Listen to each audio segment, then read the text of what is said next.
Bueno, muchas gracias. Buenos días. Voy a intentar hacer una presentación muy corta, un primer avance sobre los primeros cálculos que hemos hecho sobre el autoconsumo, ¿no? Aquí ya está, ¿no? Vale. No hace falta. Vamos a ver, lo primero que vemos es... creo que lo primero es necesario aclarar un poquito los conceptos básicos, ¿no? de los sistemas de autoconsumo, puesto que hay muchos sistemas, ¿no? Lo que ven en la figura es una curva real típica de consumo en azul, y en verde también es una curva real típica de una instalación fotovoltaica fija. Ambas están situadas en el centro de España. Tratamos de hacer cálculos en la zona centro porque, como se pueden imaginar, los costes de la energía fotovoltaica son tanto menores cuanto más hacia el sur estamos, por tener más radiación, en el caso de España, ¿no? Por tanto, la zona centro es el caso más promedio, digamos, ¿no? Bien, como ven, se ve ya en esta primera gráfica de forma inmediata, la energía solar fotovoltaica se adapta bastante bien a la curva de consumo, en particular a la punta diurna. Típicamente los consumidores, esto es una curva promedio de una zona de 8.000 clientes, aquí en la zona centro de Madrid, que básicamente está constituida por clientes domésticos y algo de pequeño comercio, pequeña industria, ¿no?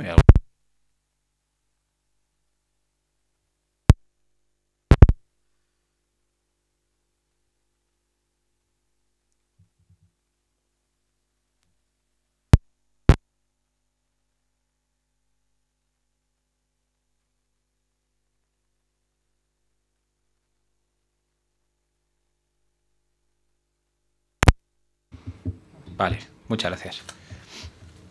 Decía que es una zona básicamente doméstica y el cliente doméstico se caracteriza por esta curva, por una curva que tiene dos puntas. Tiene la punta del mediodía y la punta nocturna, ¿no? Normalmente, sobre todo en invierno, la punta nocturna es un poquito más alta que la punta diurna. Y como digo, como ven, la energía solar fotovoltaica se adapta bastante bien a cubrir la punta de la mañana, ¿no? Entonces lo que ocurre es que durante una serie de horas, que es lo que está marcado por el área de color así morado, durante las primeras horas de la mañana se necesita importar energía de la red porque la energía fotovoltaica no produce, o produce menos de lo que se consume.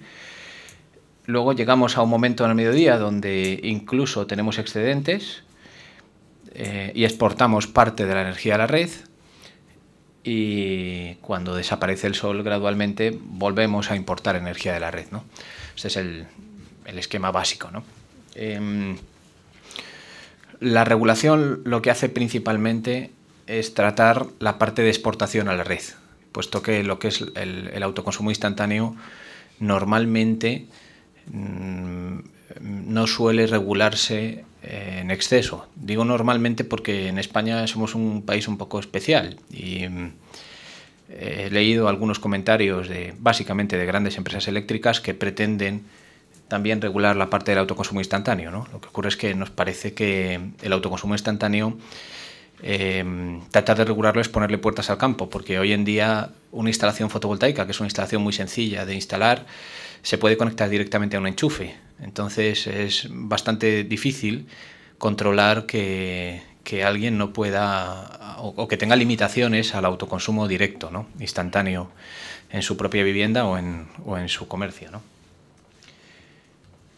Bien, entonces pasamos al balance neto. El balance neto ya es un modelo de autoconsumo, un modelo que básicamente se ha desarrollado en el mundo, en Norteamérica, y como su nombre trata de indicar, quizá en inglés se entiende mejor, allí se habla de net metering, lo que hace es principalmente netear la energía que sobra en las horas del mediodía, en caso de la fotovoltaica, con la energía que hay que recomprar después, posteriormente a la red, ¿no? Es decir, aparecen tres tipos de flujos. Aparece el autoconsumo instantáneo, que es el que figura ahí como en verde. aparecen excedentes al mediodía, que típicamente se consumen en las proximidades de la instalación de generación, y después, por supuesto, que hay déficits. No se diseña la instalación generalmente con sistemas de almacenamiento y, por tanto, hace falta que la red aporte la parte de energía que falta, ¿no? Bien. ¿Qué es lo que nos encontramos cuando hacemos los cálculos en España en este momento? Bueno, principalmente nos encontramos que los costes de la energía fotovoltaica han bajado enormemente en los últimos años. Como ha dicho antes Rocío, la curva de aprendizaje es excepcional. Ninguna otra tecnología ha conseguido reducir el 70% de los costes en un plazo de 4 años, que es lo que ha hecho la fotovoltaica en los últimos 4. Estamos hablando de que en el boom de la fotovoltaica en España del año 2008, el coste de una instalación estaba en torno a 6 euros vatio pico y ahora estamos en torno a 2 euros vatio pico. También se ha hablado mucho de primas, ¿no? A la fotovoltaica, pues las primas del año 2008 estaban en torno del orden de 40 céntimos por kilovatio hora y ahora estamos en el orden de 6 céntimos por kilovatio hora, ¿no? Es decir, el coste de la tecnología y también el apoyo que ha necesitado ha caído drásticamente en los últimos 4 años, ¿no? Bien, pero aún así, en los sistemas individualizados nos encontramos con que a día de hoy los plazos de recuperación todavía son excesivamente largos. Hablamos de plazos del orden de 12 años para clientes industriales y de plazos de 16 años para clientes domésticos. ¿Quiere decir que el autoconsumo individualizado es inviable? No, no lo es. Hay que tener en cuenta que un módulo fotovoltaico, la tecnología ya tiene más de 25 años de experiencia y que los fabricantes garantizan la producción del módulo durante otros 25 años. Por tanto, periodo de recuperación del orden de 12-14 años lo que garantiza es que luego vas a tener energía de esa instalación durante al menos 10 años más, ¿no? Lo que ocurre en un momento en el que la coyuntura que tenemos económica dificulta el acceso a la financiación, es complicado que el consumidor invierta en una tecnología para la que no va a haber ningún retorno hasta pasados unos cuantos años, ¿no?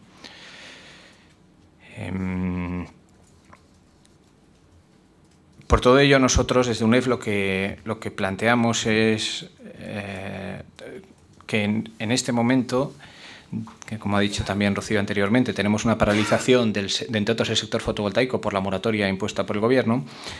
Creemos que se podría dinamizar el autoconsumo individualizado si se le apoyara con 3 cuestiones básicos. La primera de ellas es el tratamiento del peaje.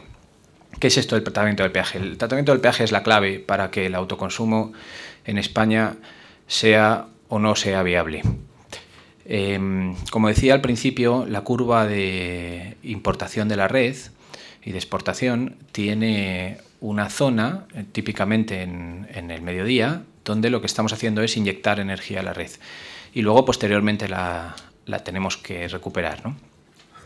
Entonces, normalmente en los sistemas de balance neto la clave está en la valoración que se hace de esa energía que se ha inyectado en la red y posteriormente se recupera. Lo que es típico, lo más habitual, es darle el mismo valor a la energía que se inyecta a la red que a la energía que se recupera.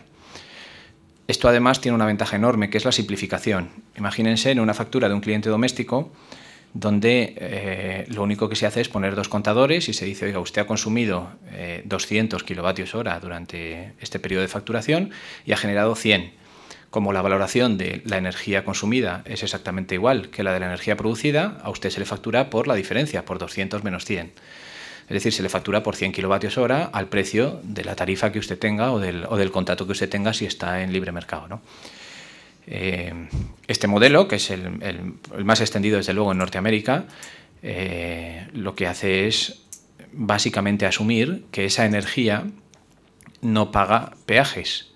Es decir, yo puedo inyectar energía a la red en un momento determinado, recuperarla posteriormente y la valoración de esa energía sigue siendo la misma. No pierde valor por haber utilizado la red, ¿no? Es una medida de fomento del autoconsumo con cualquier otra, ¿no? Quiero decir también que, por ejemplo, en países como Alemania, lo que ocurre es una situación diametralmente opuesta, que es que se valora más la energía producida por energía solar fotovoltaica que la energía comprada de la red, ¿no? Existe lo que es una tarifa, incluso en los modelos de autoconsumo, ¿no? Una feed-in tariff, una tarifa de inyección a la energía volcada a la red, ¿no?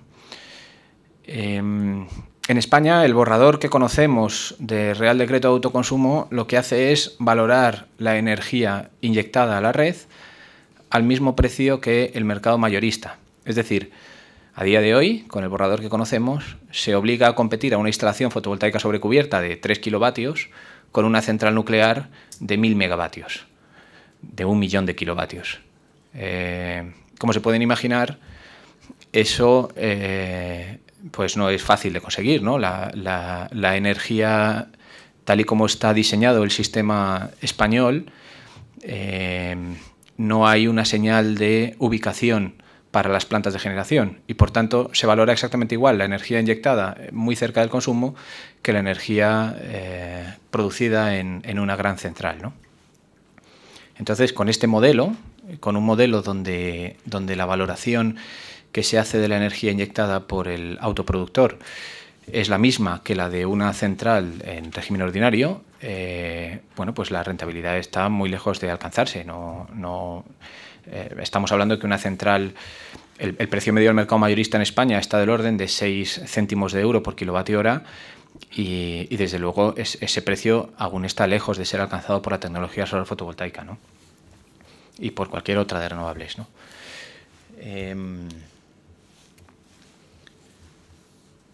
Bien, entonces la primera petición que nosotros lanzamos es que, al igual que se hace en otras partes del mundo, realmente el autoconsumo en España se regule como balance neto y no como autoconsumo instantáneo, que es la propuesta que tenemos hoy encima de la mesa. Lo de hoy no es un balance neto, porque si la energía que yo produzco resulta que se valora al mismo precio que una central nuclear, pues lo que estoy haciendo es sencillamente tener una instalación de generación que está inyectando a la red una energía valorada al precio de mercado, ni más ni menos, pero no hay, salvo el autoconsumo instantáneo, no se recoge ningún otro mecanismo de balance, por tanto no es ningún balance neto, ¿no? Entonces lo que está pidiendo UNEF es sencillamente que realmente sea un balance neto. Y el balance neto con un límite, que nos parece muy importante y que esta vez sí viene recogido en la normativa. En la propuesta de normativa. Creemos que las instalaciones tienen que ser adecuadas al consumidor, al que van a suministrar. No pueden ser excesivamente grandes. Entonces, en los mecanismos de balance neto, esto típicamente se regula con lo que es el horizonte de compensación, que en España la propuesta es que sea de 12 meses. ¿Qué es esto del horizonte de compensación? Pues muy sencillo. Quiere decir es que yo cuando genero en un mes más energía de la que produzco, ese mes no pago a la compañía eléctrica término variable. Hay un término fijo, por supuesto, que sí que se paga, pero el término variable no lo pago. Y tengo un crédito que puedo redimir en meses posteriores. Entonces, ese crédito que puedo redimir en meses posteriores tiene una fecha de caducidad. Y la fecha de caducidad precisamente se pone para esto, para evitar que esas instalaciones que son de autoconsumo pues realmente se conviertan en instalaciones de generación pura, de generación de inyección neta a la red, ¿no? Entonces el periodo anual nos parece razonable porque, pues bueno, pues dentro de la variabilidad meteorológica que tenemos, pues compensa bastante bien las desviaciones entre unos periodos del año y otro, tanto en generación como en consumo, ¿no? ¿Qué es lo que ocurre cuando pasa del periodo anual? Bueno, pues ahí también la regulación tiene mucho que decir, ¿no? Hay un primer modelo, que es el más drástico, que es valorar a cero esa energía, es decir, el productor no cobra nada. Si se pasa de producir energía respecto de la que consume, pues lo ha perdido. Hay otros modelos que penalizan esa energía, pero que al final hacen que el productor tenga un cierto rendimiento por esa producción. Por ejemplo, se puede valorar, como decía antes, al precio del pool, es decir, al precio mayorista. Incluso hay otros modelos que son más sociales, que lo que hacen es asignar esa energía a un colectivo de consumidores que tienen pues más dificultad para pagar su recibo de energía eléctrica, ¿no? Bien, sobre esto hay mucha discusión. Nosotros lo que quiero que quede claro es que desde UNEF defendemos que exista una penalización y bueno, pues estamos abiertos a discutir las diferentes posibilidades de penalización que hay, ¿no?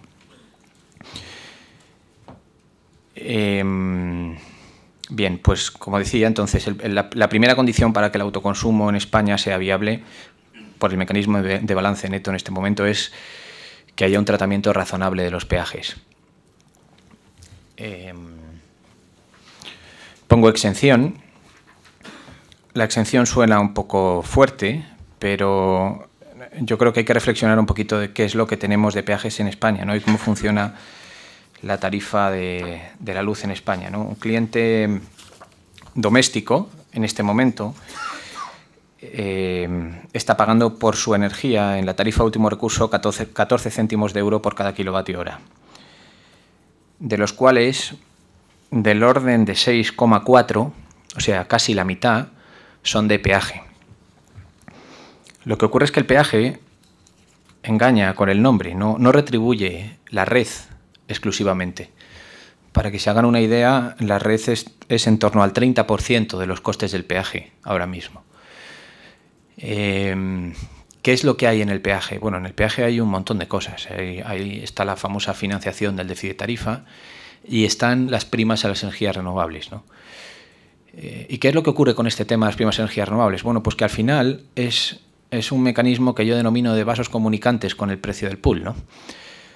Es decir, no se puede aislar el precio de mercado del precio del peaje, porque las energías renovables contribuyen a que el precio de mercado sea más bajo. Y, por tanto, ellas mismas directamente lo que están contribuyendo es a que la prima, que se define simplemente como la diferencia entre la tarifa que tiene reconocida la instalación renovable y el precio de mercado, sea mayor de lo que sería sin su participación, ¿no? De ahí lo de los vasos comunicantes. Es decir, las energías renovables en el volumen que tenemos en este momento contribuimos a que el precio de mercado en España sea artificialmente bajo a costa de que el peaje sea mayor. Entonces, lo que ocurre en estos mecanismos de compensación es que, claro, si uno se olvida de todos estos sistemas que hay en el sector eléctrico y trate de aislar el peaje de la parte de generación, lo que ocurre es que se encuentra con costes que no reflejan la realidad del uso que se está dando a las instalaciones, ¿no? Es decir, realmente el uso que se tiene de la red no cuesta 6,4 céntimos de euro por kilovatio hora al cliente doméstico, ¿no? Entonces, lo de la exención de peajes no es que estemos pidiendo una subvención encubierta para que esto salga adelante. Simplemente lo que estamos diciendo es, nosotros estaríamos perfectamente de acuerdo en defender que se pagará el uso real que se hace de la red. El problema es que en España el modelo que hay de redes está muy lejos de reflejar los costes reales. Entonces, optamos por una solución que lo que hace es, como decía antes, simplificar la facturación a costa de valorar la energía producida al mismo precio de la energía consumida. Eso sí, ponemos un límite, que sea dentro del mismo periodo de facturación. Es decir, nosotros sí que defendemos que existan peajes y, por tanto, se pague por el uso de la red cuando la energía transita de un mes para otro. Es lo que llamamos la diferencia que internamente manejamos de intramés e intermés, ¿no? Es decir, nosotros creemos que las compensaciones que se hagan, los neteos de energía que se hagan dentro del mismo mes deben valorarse al mismo precio de la energía consumida y, por tanto, estar exentos de peajes. Y, sin embargo, los neteos que se hagan entre dos periodos de facturación diferentes se valore esa energía al precio mayorista, ¿no? Y, por tanto, asuman 100% el coste del peaje, ¿no? Bien, en segundo lugar, hay una condición fundamental para que esto salga adelante, que es liberar el tamaño mínimo de las instalaciones. En España actualmente bueno, en España hasta noviembre del pasado año 2011 estaba prohibido en España, no se contemplaba en la regulación autoconsumir energía. Ahora se puede consumir, hay un Real Decreto del 1699-2011 de instalaciones de pequeña potencia, se permite, pero está limitado esas conexiones de pequeña potencia a 100 kilovatios. En el caso de la fotovoltaica, hay otras tecnologías que tienen un límite superior. Esto lo que hace es que pues es una barrera para grandes consumidores que podrían tener un autoconsumo mucho mayor, ¿no? Y que además seguramente son los primeros o serían los primeros en poder acceder a este mecanismo de balance neto, ¿no? Puesto que el tamaño de la instalación siempre supone una mejora de eficiencia y por tanto permite tener unos costes menores y en consecuencia unos periodos de recuperación de la inversión también menores, ¿no? Entonces, bueno, creemos que es fundamental que se libere ese límite de 100 kilovatios, ¿no? Y en tercer lugar, según nuestros cálculos, para que las inversiones sean recuperables en un periodo que entendemos razonable, que nos hemos fijado 11 años para el caso doméstico y 8 años para el caso industrial, lo que pedimos es un incentivo fiscal. Es decir, como pueden ver, no pedimos primas, no pedimos subvenciones a la inyección de energía de ningún tipo. Lo que estamos pidiendo es que en un momento actual en el que todavía a la fotovoltaica le quedan unos años para llegar a ser 100% competitiva en el entorno individual y en el entorno doméstico, no muchos, según nuestros cálculos 4 años, para que esto sea viable sin ningún tipo de ayuda. Lo que pedimos es que el propio gobierno devuelva parte de los ingresos que va a recibir por estas inversiones, ¿no? Este incentivo fiscal lo pedimos con dos características, ¿eh? Pedimos, en primer lugar, que sea temporal. Como he dicho, creemos que en 2016 no hará falta. Y como tal incentivo, lo que proponemos es que ayude a dinamizar el sector en este momento. Es decir, tengan en cuenta que con una tecnología que sigue bajando de costes, después de la bajada tan grande que ha tenido en los últimos años, sigue bajando de costes todos los años, al final un cliente, si no tiene ningún incentivo a hacer una inversión hoy, siempre pospondría su inversión hasta que viera que la bajada se estabiliza, ¿no? Y que los costes se estabilizan, ¿no? Entonces, bueno, pues por eso proponemos un incentivo para dinamizar el mercado en este momento, ¿no? Entonces es un incentivo que sería decreciente y que desaparecería totalmente en el año 2016. Y además, que hay una novedad que también consideramos relevante, creemos que este incentivo fiscal debe estar vinculado con la creación de empleo y con la creación de industria local, ¿no? Que al final es lo que hablaba antes de la aportación a la economía del país, ¿no? Desde UNEF estamos defendiendo una propuesta de lo que llamamos el contenido mínimo europeo, que viene a ser certificar las instalaciones para acreditar que una parte relevante del valor añadido que tienen esas instalaciones se haya fabricado en Europa, ¿no? Me imagino que habrán leído que Francia el viernes pasado anunció que iba a proteger a las instalaciones europeas, a los módulos europeos con una prima a la inyección de un 10% superior a la prima normal. Italia ya lo ha hecho también, ¿no? Nosotros, en vez de pedir primas, lo que pedimos es este incentivo fiscal que esté vinculado a la creación de empleo regional y también a la fabricación de productos en España, ¿no? Y con esto, insisto, llegaríamos a niveles de recuperación que en este momento serían razonables, de en torno a 11 años en doméstico y 8 años en el cliente industrial, ¿no? ¿Qué hemos analizado también? Lo que decía Antonio de ¿por qué dos modelos de balance neto? Bueno, pues porque lo que vemos es que hay un modelo que sería el balance neto compartido, que básicamente se resume en este esquema, que lo que significa es que haya una instalación más grande compartida por varios usuarios.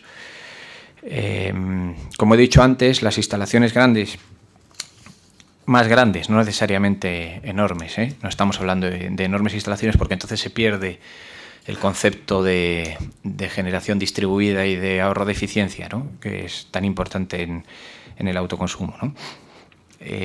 Pero Piensen que una instalación de, por ejemplo, 1 megavatio, del orden de 1 megavatio, que no es una instalación enorme, insisto que una central nuclear tiene del orden de 1000 megavatios, por tanto está muy lejos de las grandes centrales que conocemos en el sistema español. Una central de gas, típicamente cada grupo de gas tiene 800 megavatios. Bueno, pues estas centrales de orden de 1 megavatio o similar, lo que tienen es, en primer lugar, unas grandes economías de escala tanto en construcción como en mantenimiento. En segundo lugar, tienen un aumento de eficiencia por la posibilidad de elegir la ubicación. No estamos pensando exclusivamente en suelo, estamos pensando también en grandes cubiertas, por ejemplo, en cubiertas municipales, que además tiene la ventaja de que supondrían un ingreso para la administración local, que tan necesitada está de ingresos en estos momentos en España. Y bueno, pues eligiendo adecuadamente la ubicación de la cubierta, pues se pueden minimizar las sombras y por tanto se puede maximizar la producción, ¿no? Además se pueden utilizar equipos más eficientes, ¿no? Los inversores, que son los elementos que convierten la corriente que genera el módulo fotovoltaico en la corriente que admite la red. Cuanto más tamaño tienen, más eficiencia tienen, ¿no? Menos energía pierden, ¿no? También tendríamos la posibilidad de que hubiera como intermediaria una empresa de servicios energéticos, lo cual, bueno, pues abarata los costes de inversión naturalmente por su poder de negociación y también facilita la financiación, ¿no? Bien, y por último también tenemos una facilidad de acceso en el mantenimiento de las instalaciones, ¿no? Es más fácil acceder y adaptar a los nuevos requisitos de gestión que se produzcan en instalaciones de mediano tamaño que en instalaciones muy pequeñas, ¿no?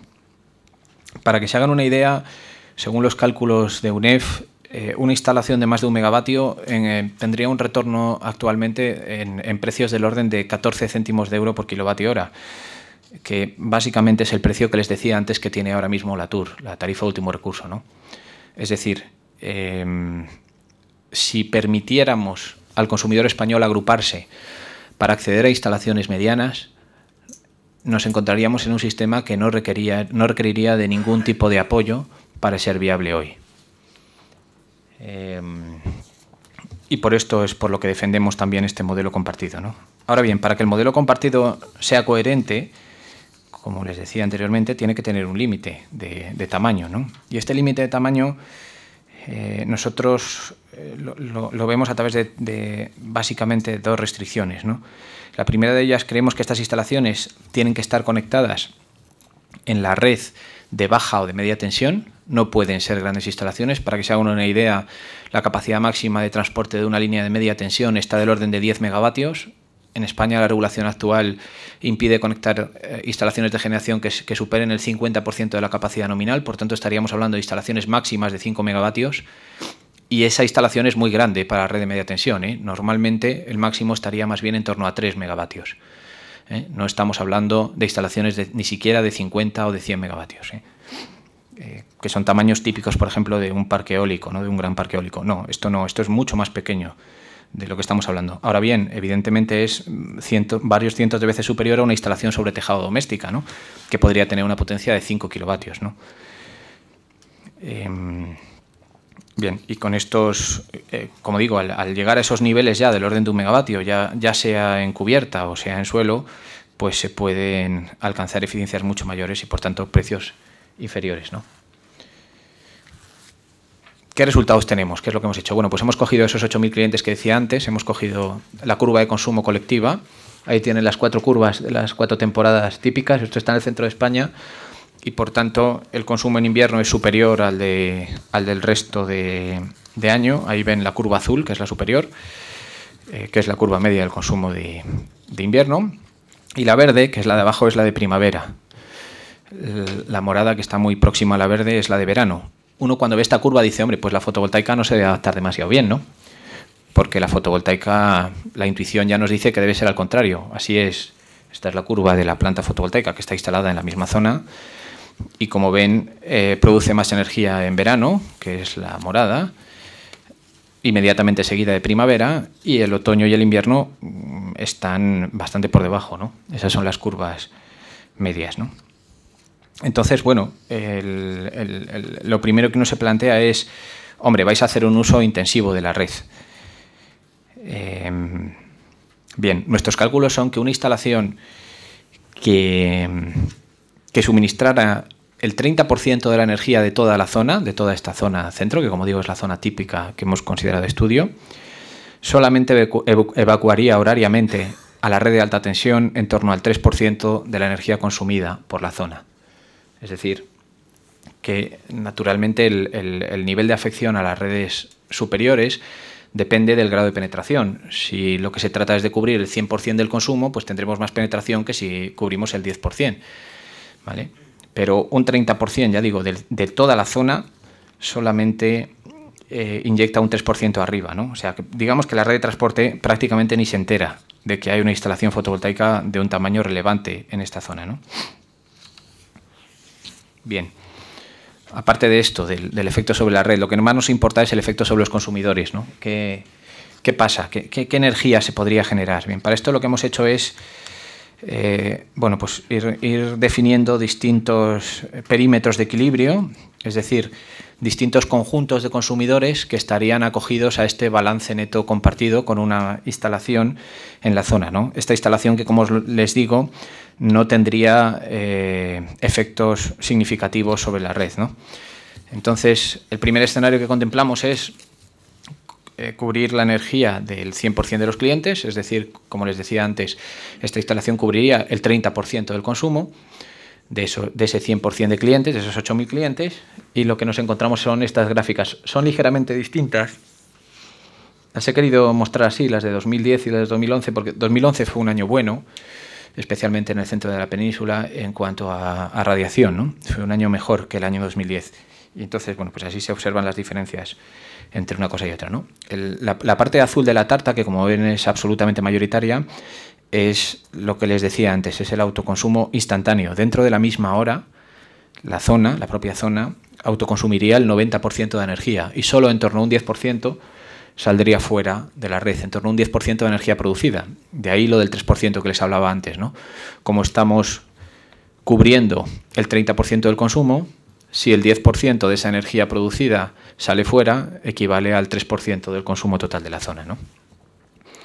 Bueno, pues lo que nos encontramos aquí es que si todos estos consumidores los suponemos acogidos a la tarifa de multirrecurso, en este momento obtendrían un ahorro en su factura de la luz total, incluyendo el término fijo, del orden del 2%, ya en el presente año 2012, sin ningún tipo de apoyo, salvo lo que decía al principio, que realmente esto sea un balance neto, es decir, que dentro del mismo periodo de facturación la energía inyectada tuviera el mismo valor que la energía consumida, ¿no?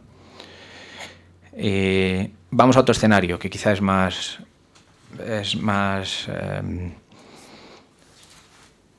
un escenario objetivo, perdón, más típico, ¿no? ¿Qué es lo que pasa si en vez de coger el perímetro con el 100% nos cogemos el 50%? Es decir, dicho de otra forma, ¿qué es lo que pasa si en vez de cubrir el 30% de energía de los clientes cubrimos el 60% de la energía de un colectivo de clientes? Bueno, lo que ocurre es que naturalmente disminuye el autoconsumo instantáneo, pero fíjense que al contrario de lo que nos parecía en la gráfica inicial, la energía solar fotovoltaica se adapta bastante bien a la demanda. En torno al 55% de energía producida se autoconsumiría instantáneamente, no saldría de la red, ¿no? Y el otro 45%, sí, el otro 45% se tendría que netear dentro del mismo mes, ¿no? Incluso en este porcentaje, que ya digo que es el 60% de su energía, no habría necesidad de netear de un mes o de un periodo de facturación a otro. Los neteos que llamaba antes, o la redención de créditos que hablaba antes de intermes, ¿no?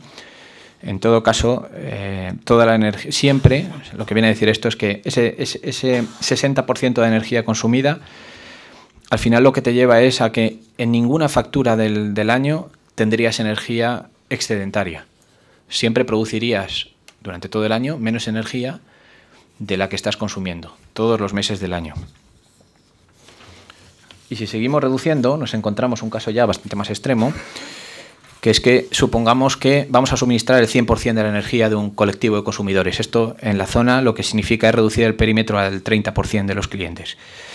Bien, si ella tratamos de que la instalación esté diseñada para cubrir el 100%, naturalmente empezamos a tener ya créditos intermes, ¿no? Es natural. Hay que pensar que tendríamos que diseñar una instalación para que en los meses de verano produjera energía en exceso, que luego posteriormente se redimiría en los meses de invierno, ¿no?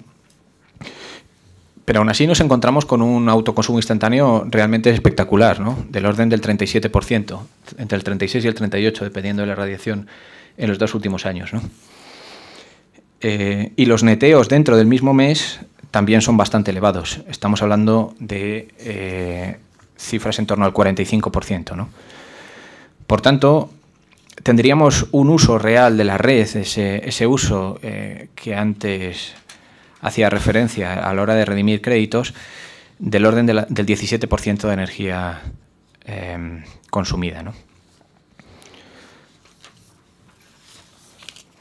Por tanto, las claves del balance neto compartido, ¿no? Debe haber un límite.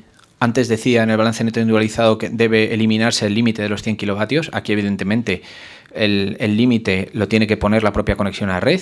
Es decir, sí debe haber un límite aquí, pero el límite debe estar impuesto por la capacidad de evacuación de la red, bien en baja o bien en media tensión. Como decía antes, esto nos lleva en la práctica a que el límite sea de 5 megavatios, hoy en día en España. Además, creemos que debe haber un límite de proximidad eléctrica, es decir, esto es un mecanismo de balance neto. Esto no se trata de hacer instalaciones de generación de 5 megavatios para poder inyectar energía en la red, sino que se trata de que estén vinculadas con un colectivo de clientes y, por tanto, que tengan una penalización si producen más energía de la que consume ese colectivo. Es una característica fundamental que también directamente está limitando su tamaño. Y además creemos que debe exigirse que estén próximos eléctricamente hablando, es decir, técnicamente que estén conectados a la misma subestación, que no circule energía, por poner un ejemplo muy típico, de Cádiz a Lugo, que cuando uno esté por ejemplo, se hace una instalación, como decía antes, en un polideportivo municipal, los clientes que estén vinculados sean los de ese municipio, no los que están a 200 kilómetros.